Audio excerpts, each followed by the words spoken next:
The Hearts of Gold podcast is brought to you by the Grow and Share Network, produced by Off the Walter Media. Welcome to Hearts of Gold. Today we have Margaret with us. Hi, Margaret. Can you tell us about your Girl Scout Gold Award project? Thank you so much for having me. I received my Gold Award in 2015. My project was called the Yes You Can movement, and it worked to motivate people of all ages and abilities to find ways to overcome obstacles in their lives to reach their greatest ambitions. I delivered 2 keynote presentations, one at my school, Parker Regional High School, and the other at Solving Regina Leadership Conference, which is an annual conference primarily for Girl Scouts and Girl Guides held at Solving Regina University. I was born with a physical disability called cerebral palsy, so I rely on a motorized wheelchair, walker, and communication device, and my family always had a very positive outlook on my disability. My parents wanted me to have all the ordinary and extraordinary childhood experiences that my able-bodied peers had, so they taught my 2 older brothers, Sean and Brian, that I needed a little help moving and taking care of myself, but that I was a kid who could play, laugh, and learn just like them, and they all taught me to see myself that way as well. We lost our father to stomach cancer just before I turned 2 years old, and our mother, Anne, raised us herself. She always used our father as an example because his motto was, "Whatever the obstacle, we will overcome it," and both parents wanted us to see our ambitions as possible no matter what. So thanks to my mother's support, I was able to pursue regular education, athletics, and of course activities like Girl Scouting. It became clear to me that not everybody had this support, so I wanted to use my Gold Award project to teach others about their own potential.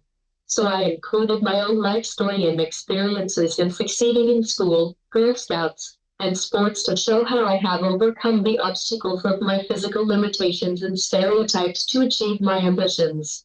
I also interviewed other high school students and alumni about their ambitions, what some obstacles were that may be holding them back from reaching them, and what might be some action plans that would help them in achieving these goals. I showed the interview video during the presentations. For the last major part, I had slides with pictures of famous people, and as I brought them up, I asked the audience to think about what would have happened to the world if these famous people didn't follow their dreams.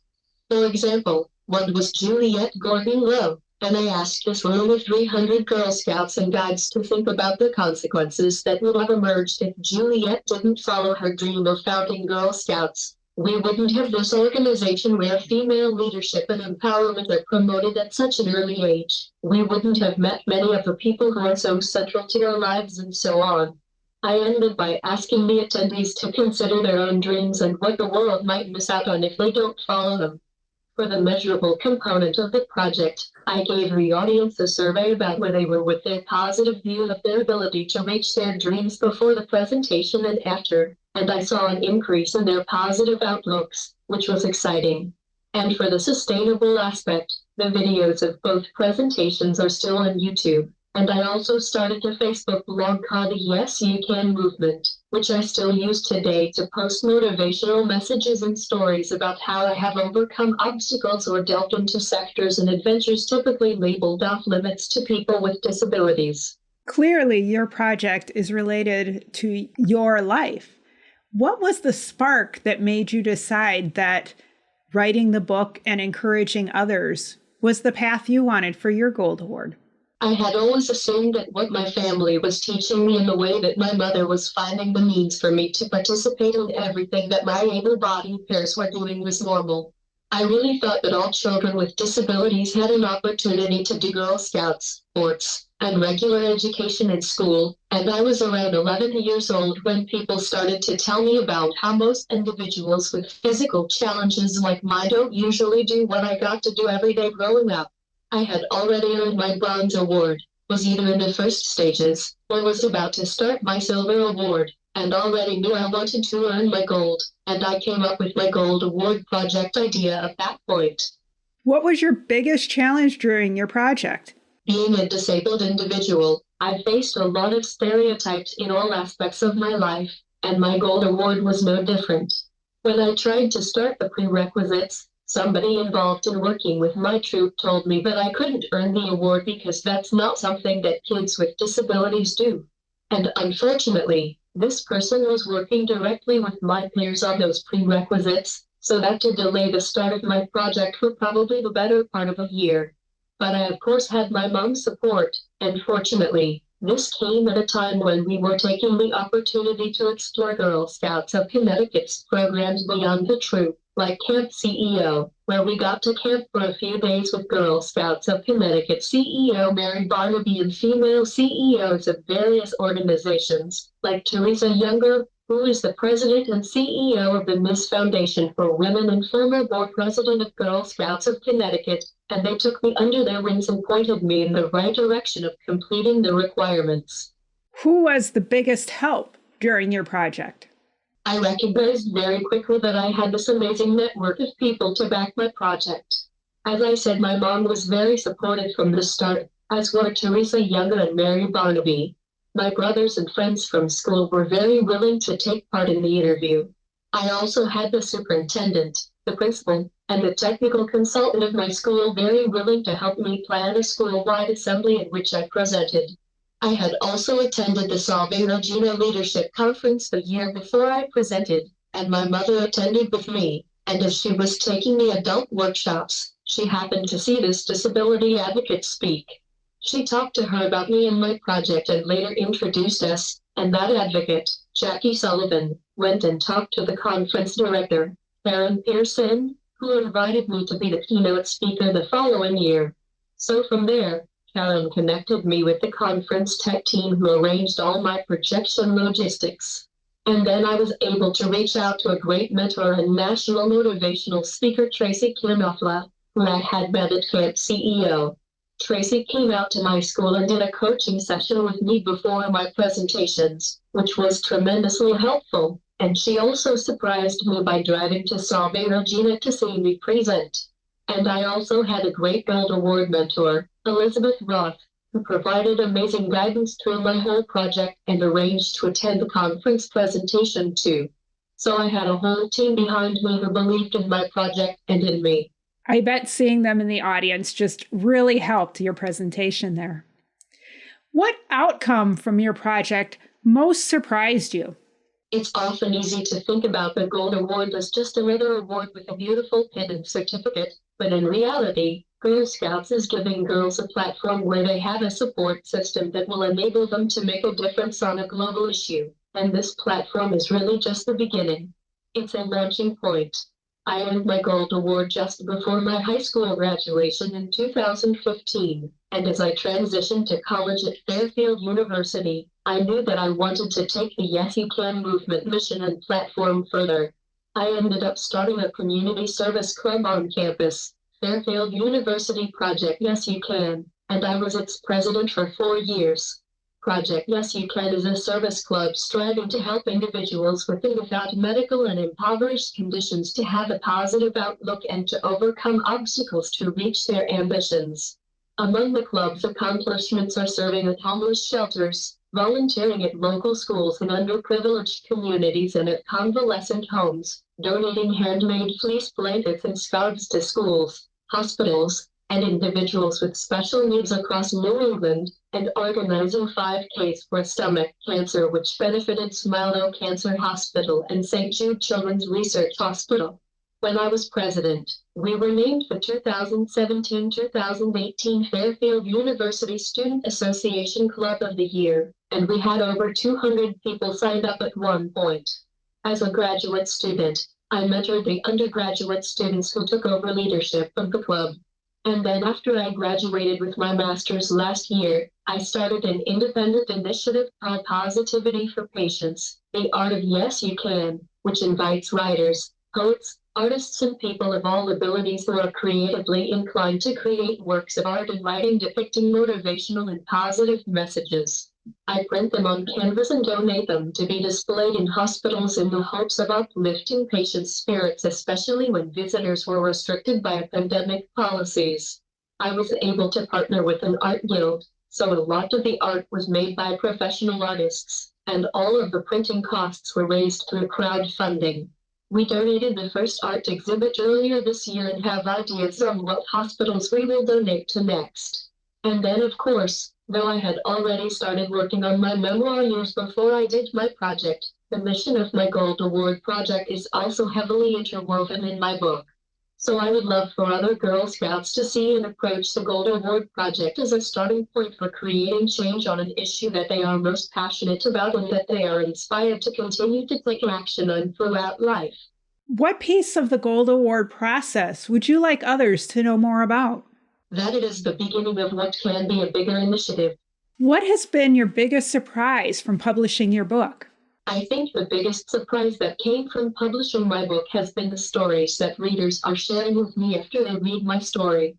I always wanted to be an author who was accessible to readers that wanted to reach out to me. So on my website, margaretannemarymore.com, there is a page where people can email me, and I do read and respond to every single message in as timely of a manner as possible.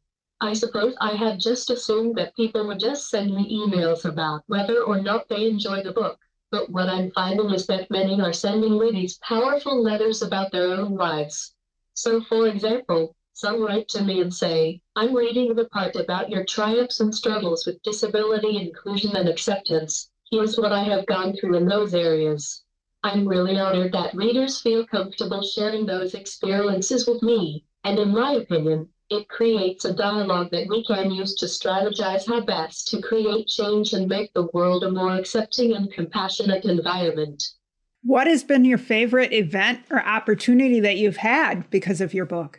My first book, Bold, Brave, and Breathless, reveling in childhood's splendiferous glories while facing disability and loss, is a memoir about my childhood experience growing up with a physical disability called cerebral palsy, partaking in regular education, Girl Scouts, athletics, and extracurricular activities, and losing my father to stomach cancer.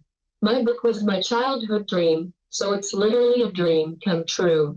I'd say that my favorite experience with the book so far has been simply sharing the final product with those that I know personally and those who I've met as a result of the book and getting to experience their reactions. If I had to pick some specific favorite moments, I would go with my book launch at my elementary school, Long Meadow Elementary School, and my reading and book signing at my hometown public library, Middlebury Public Library. You never know who is going to show up at author events, and both brought out crowds that filled the rooms with people from all different stages of my life, from birth and preschool all the way to where I am now as an adult, so that was really special. My book is mostly set at my elementary school, which is why I wanted to have my book launch event there. Many of my former teachers and the staff members I worked with came, and I got to surprise them by revealing that the book is in part dedicated to them. So that was an amazing moment. Can you share your favorite experience from running and tell us about Team Achilles? I run in my walker. I have at least two people run alongside me, holding the sides of the walker. They don't push me though, they are just stabilizing the walker as I propel it with my legs. I started running in 6th grade, joining my middle school and high school cross-country and track teams, doing 5Ks and triathlons from then through adulthood, and now joining two adaptive sports teams, the Connecticut chapter of Achilles International, and Gaylord Sports Association's para-triathlon team. Achilles is more of a year-round involvement, and I'll be applying for another chance to run with Gaylord for this summer. I've been on both teams since 2022. I was just named the 2023 Athlete of the Year for Achilles Connecticut, which was a huge honor. And my favorite experience from running is the transformation that I see in myself at each race. Of course, after running up and down hills for nearly 3 miles, fatigue sets in, and sometimes I'll wonder if I'm really up for continuing to run to the finish. And then I'll see the finish line in the distance, and I don't know what it is about seeing that, but all of a sudden, something inside me will almost shake off those feelings of exhaustion, and I'll think about how I want to have a strong finish, and I will surprise myself by sprinting and running faster than I had the whole race. To me, my running is about overcoming the physical limitations and the odds and challenging myself to run these long distances, and to do so a little faster each time. And when I had those moments before the finish where I realized that, yes, I can sprint to the end, and yes, I can have those strong finishes I had anticipated, that's where I see some of my best self come out and muster all the inner strength needed to achieve my goals. What's next for you? This book is the first of what will be a series of 4 books. I already submitted the first few chapters of the sequel to the publisher, so they are reviewing and deliberating on whether they will make me an offer. And then, of course, I have a list of books I want to write beyond this series as well. I also work for the publishing house that published my book, Woodhull Press. I'm a book editor and a marketing coordinator, so I'm in charge of organizing and managing all the marketing initiatives, publicizing new releases and any media that features our books, assembling and sending the quarterly newsletter, and then doing editorial tasks like proofreading and doing developmental edits on contracted books, and reviewing submissions. And then I also work for my communication device manufacturer as an ambassador promoting my products through articles and presentations.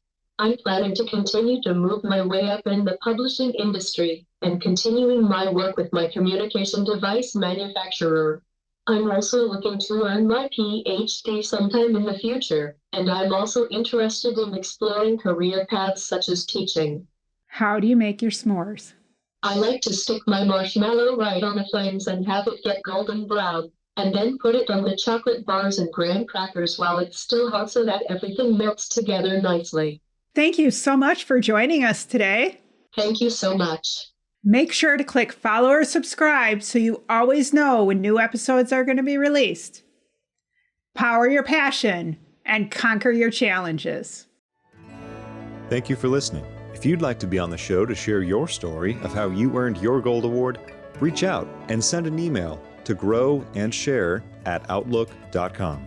Be sure to catch up on our previous shows on any of your favorite podcasting platforms, as well as view the full video versions at youtube.com/Cheryl M. Robinson. Thanks again for listening, and we'll see you next time.